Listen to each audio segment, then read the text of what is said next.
you don't need to spend any more money. I watched a bunch of tutorials to learn how to recreate some of the most popular plugins in Ableton Live, and in this video I'm going to show you how you can do it for yourself. I'm also going to highlight the other YouTubers who went through and took the time to make their recreations, so you can watch their videos and you can learn the ins and outs of each effect and how they work. Here's all the effects that we're going to create today, and I'm going to put timestamps below so that you can find the plugin you are trying to emulate in your Ableton. And if you don't see the plugin recreation you're looking for, let me know down in the comments, because I at least probably know of a free version of that type of plugin or some other way you can get that type of effect for free. I wanted to make this video because I've learned over the years after buying a bunch of plugins that you can really recreate a lot of these sounds in your own DAW. So let's do it. Let's hop into Ableton here. All right, so our first effect here is a recreation of RC20. I just put a video out to explain all the ins and outs and all of the effects that we use to make this happen. It's put together from these effects right here in Ableton, and this is the plugin that we're recreating.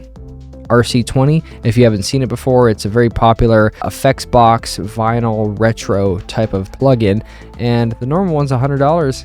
This one's free. So go ahead to that other video and download it right away. Here I'm going to play through a few presets of it, but in the actual video I go through and explain everything and how you can make your own presets as well.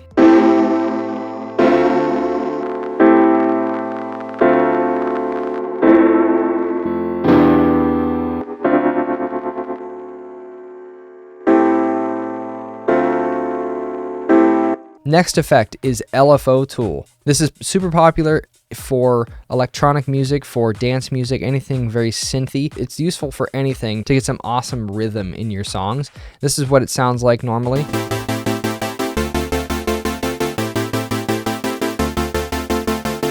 I found a way to recreate it in Ableton is to use this auto pan tremolo preset.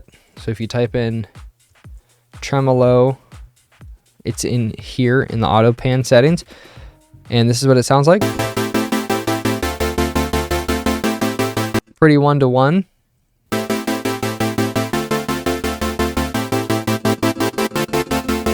You can change the shape of it too. If you've heard of LFOTool, you've probably seen that it has a built-in filter. So we can replicate the filter version of it by using an auto filter here in Ableton. This is what that would sound like.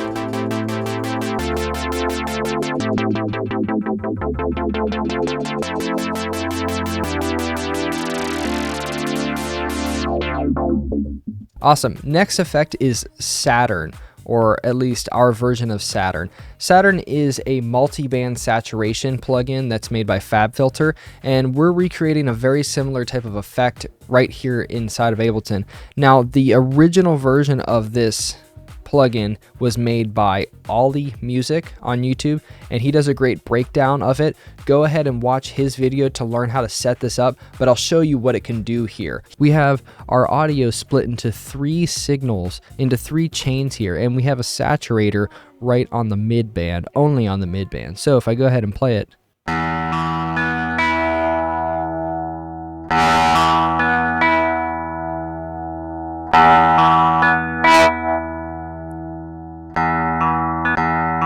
here we're using a saturator to do an effect like Saturn by FabFilter, but you can use this to do any sort of multi-band effects. And if you also map some of the EQ parameters to these macros here, you can adjust where the signal is split. All right, now moving on. If you ever heard of the Sonnox Oxford Inflator plugin, it's a very popular plugin, and FlowProd on YouTube has given you a reason not to buy it. They made a really great video where they did a null test between the Inflator plugin and the Soft Sine plugin here in Saturator, and it equaled out, which means that the sounds are exactly identical. Now, Oxford Inflator has kind of a subtle effect, but it's known for giving some warmth and some glue to a signal. And here I'm just going to demonstrate with a sine wave just so you can see the spectrum for yourself and see the harmonics that we're adding. And just so you know that I'm also doing a little bit of volume matching here too, because it does boost the signal up when I turn it on. So here's without.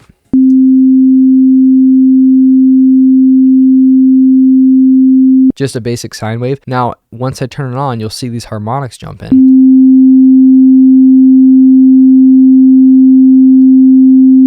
But go watch their video because they really break this down really well. And it's just a great video because it helps you realize, oh wait, maybe I don't need to buy this expensive plugin. All right, the next effect we're gonna use here is dynamic EQ. This is our way of getting the type of sound you would see in Pro Q3, for instance, where you can have an EQ band but then use it like a compressor. Testing this dynamic, so you get that movement just on the one band.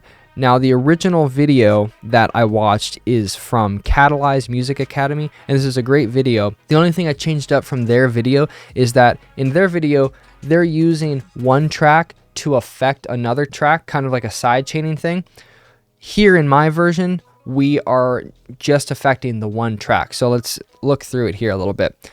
So we have one chain, and this is not being heard. This is just being used as a way to seek out which part of the signal we're trying to listen for and affect. So we're using an EQ as like a set of blinders, and then we're using an envelope follower. And this is the effect that we get. I won't go into detail. Go ahead and watch their tutorial. We can watch, if I play this, testing this dynamic EQ.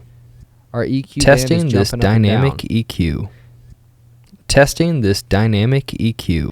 And then by affecting these parameters, we can adjust where in the signal we are affecting. Testing this dynamic EQ.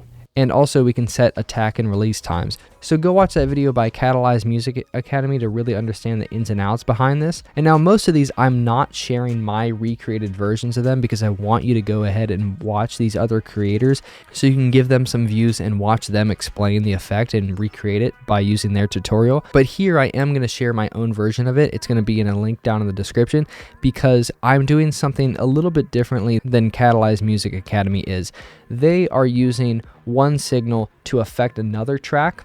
I am doing it all on one track here. So that's my difference, and therefore a link will be down for my version if you want to copy it. Next up, we're going to be doing some soft clipping. Now, the original video I watched is by STRANJAH. He does some awesome drum and bass content on YouTube, and they made this video showing how you can do some soft clipping right here in Ableton, something like KClip, which is a very popular soft clipping plugin. Here we can do that by using the Ableton glue compressor. There's also a soft clipping mode in the saturator as well. And we have this setup where we're adjusting the input, we're doing some soft clipping, and then we're adjusting the output afterward. And this is what we're able to do. So I have this drum loop here. And what I notice is that when I start to soft clip it, the drums start to sound way more cohesive and glued together. And we're also taming some of the sharp peaks from the transients of the drum. So let's listen.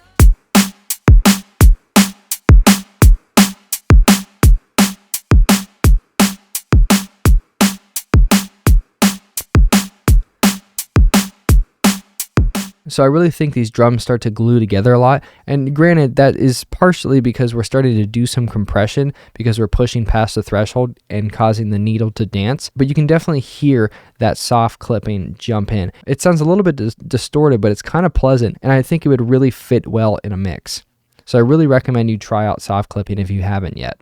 All right, here I want to show you how you can do something similar to, say, Pro MB by FabFilter or Wave C4, any type of multiband compression. This is just one way to do it. I want to show you how to do it here with this Multiband Dynamics plugin in Ableton. Now, I didn't understand this device for the longest time, just the way it looked and interacted. I just did not have a full grasp on it, and that's why I kind of want to show it to you a little bit here. And now the first thing I'm going to do is actually I'm going to turn off the high and the low band just so we're getting one single band compression like a normal compressor. So let me play with the threshold first. This is our above threshold, just like a normal compressor. And let me give some ratio too. Now you can see it start to squash the signal, and let me bring up the output.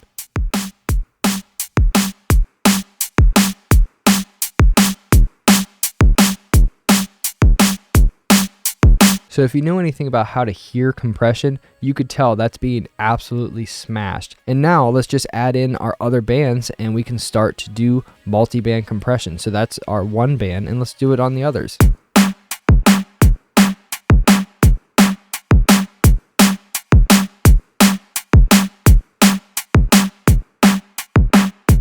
Now, I'm not going to go ahead and say that's a good sounding compression setting. It's definitely not, but I'm just trying to demonstrate it really obvious so you can hear how it's working. So I want to give full credit to Sam Smyers on YouTube, who has helped me understand this multi-dynamics device in Ableton a lot better. Go watch his video about that. All right, so the next three effects we're going to recreate, which are Autotune, the gross beat sound, and Crystallizer by Soundtoys. These all require Max for Live, meaning you're going to need Ableton Live Suite, or you're going to need to have purchased Max for Live as an add-on to Ableton. So if you don't have that, I recommend just going and finding some third-party plugins, third-party free VST versions of these.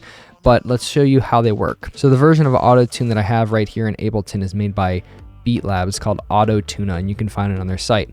I'm not even going to play the dry signal because you don't want to hear it, I promise you, but here's me demonstrating very obvious how the Autotune is working on my voice. Testing Autotune. Testing Autotune.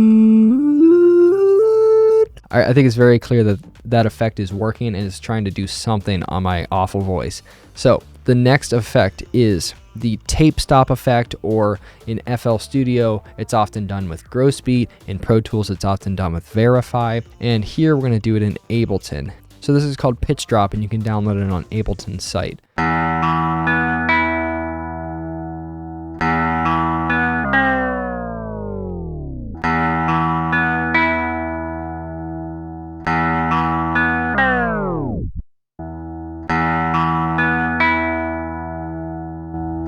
And just to demonstrate, you could set it to activate for a certain period, like say right before a chorus were to come in. You can just automate the activation and then bring it back in at any time. Here I'll show you how to get something similar to Crystallizer by Soundtoys. Now I have this plugin, and here's just playing on a pretty simple setting. So we can get something similar to that effect by using this pitch hack like this. And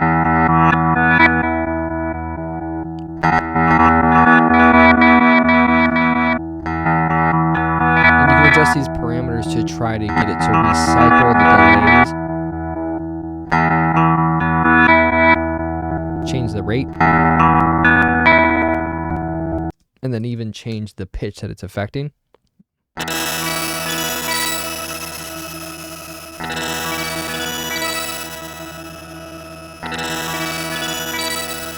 So if you get the right settings, I think you can get a pretty close sound to Crystallizer. The only difference is that it seems like Crystallizer makes a sort of stereo spectrum, and this plugin doesn't seem to do that here. So this is a great way to get that glitchy pitched delay that you can use as like an ambient type of texture, and you can recycle the repetitions of it, and you can also play the samples back reverse as well. I think the only difference is that this one is in mono, and Crystallizer makes whatever you're doing in a stereo type of effect. What I've learned after buying so many plugins over the years is that you can recreate the effects of a lot of these tools with the things that you already have. You don't always have to shell out money for a fancy, expensive GUI. So go ahead and check out all these other YouTubers, give them some views and learn from them. Let me know down in the comments below which has been the most useful for you, and also make sure to go grab my version of RC20 in my other video. I really appreciate you taking the time to watch this video today, and let me know down in the comments if you'd like me to try to recreate any other type of plugins here in Ableton. Thank you guys so much for watching, and I hope you have a great day.